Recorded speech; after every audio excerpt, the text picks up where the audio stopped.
Di kedalaman 3,600 meter bawah Laut Selatan, tempat gelap pekat, tekanan air macam ada gajah duduk di atas badan dan tak ada cahaya langsung.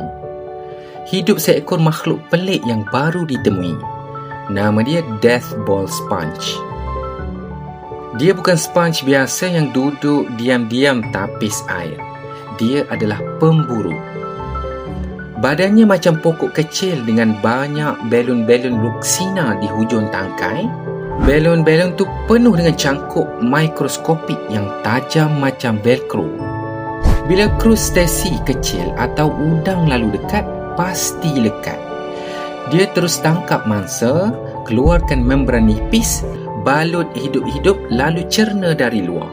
Macam filem Alien tapi version sponge laut. Pasukan saintis dari Nippon Foundation Necto Ocean Sciences jumpa dia tahun 2025 menggunakan robot ROV. Mereka terkejut sebab kebanyakan sponge pasif je.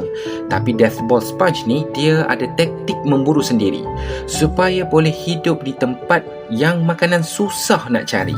So bayangkan, di lautan yang kita explore, kurang dari 25% masih ada makhluk yang macam ni tak pernah kita jumpa selama berjuta tahun.